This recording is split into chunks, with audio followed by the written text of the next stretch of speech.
Jim Crow is embedded in the landscape, so just because we had Rosa and Martin and Fannie Lou and Malcolm does not mean that we're liberated from the legacy of Jim Crow.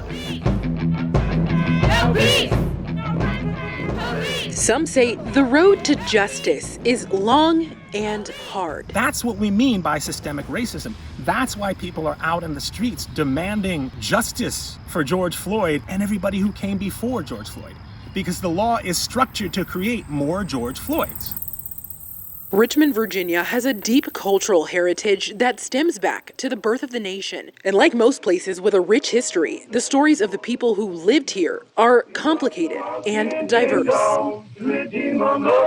Just like Black people in America, nature constantly shows resilience through a never-ending cycle of life, death, and everything in between. It's a very difficult uphill battle with nature. Once you cut this, it doesn't stop growing. When you look around here, what do you see? Is it trees or bugs or bushes? It's all of those things, but it's more than just the woods. If you really take a deep look, you'll find some of America's history. Like in historical burial grounds, such as Evergreen and Easton cemeteries. You have people who were born enslaved. You have people who fought for this country when they were still less than full citizens. Evergreen was founded in 1892 and Easton in 1897, two separate cemeteries that began as one, both by prominent African Americans. Based on the density of the grave sites in Easton alone, it's estimated that there's anywhere from 13 to 17,000 people buried on the 16-acre lot alone. 77 acres total. Almost 80%, 90% of it had been lost to nature. John Sidner is the executive director of the nonprofit that has current ownership of both cemeteries. The Ensmingers are an African-American family. They had started a business doing this, and they ran, right from the beginning, they were running into either racist issues, racial injustices it was very difficult for them to make money. So neglect is not the right word for what happened at Easton and Evergreen. And I still, to this day, haven't really come up with a good word for it. Until now, it's been up to the local communities to first realize that those burial grounds are there, figure out what to do with them, and then organize themselves to take care of it. In the past, funding for African American grave sites like East End was denied, while those same legislatures approved funding for Confederate graves from the same time period. If you take a look right beside Evergreen and Easton, you'll find Oakwood, another historic Richmond cemetery, which was established around the same time, but was originally only for white people. Some see developments regarding Oakwood as another example of disproportionate care and funding. Please make no mistake about it. It wasn't disproportionately. They were the only ones getting funds. Okay, it's not like there was anything for the Black folks or slave graves. They got it all.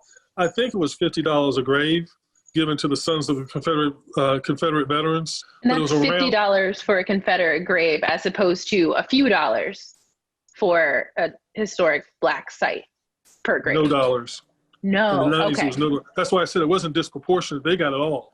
There was no money set aside for African-American graves or slave graves back when I started this journey in the 90s. Congressman Donald McEachin brought forth legislation that would place the care of a network of historic Black gravesite under the umbrella of the National Park System. According to Sidner, the funding has increased a bit. You get $5 per grave. Like so many in the country, these cemeteries have been for years overgrown and undertended. Still, some could say, by the looks of things, these are some of the more fortunate ones. Since 2017, both cemeteries have received over $870,000. Do you have a caretaker? Is there a group that you typically hire? What do you do for that? We have both. We're in the gray area between full staff doing our own to having a little bit of both. Many people feel that the contrast in America's cemeteries reach far beyond the grave. They say it's another systemic way that racism and Jim Crow-style discrimination continues to seep into the rich and blood-stained soil of the nation. But it's about 401 years of systematic racism, and that racism takes place in various forms. But one of those forms is history, and how our history is told and how our history is preserved. As the names on the tombstones fade and the stories are forgotten, there are those who refuse to allow America's history to be swept away, buried, and forgotten. Jim Crow may be embedded in the landscape. Over the decades, we have ripped apart with fingers, with brains, with hands, the vestiges of Jim Crow. We can do that here. Public officials can't consider these as abandoned lands, as disposable, as liabilities. This tells us about who we are. And if we want that power to fight all of these redemption backlashes, Donald Trump and all that, we got the stories right here. We have power, but we gotta take the lead. I'm Bria White for Atlanta Black Star. Sit down, I can't sit down, can't you sit down? Can't sit down, just enter this war. I'm big bound and I can't sit down.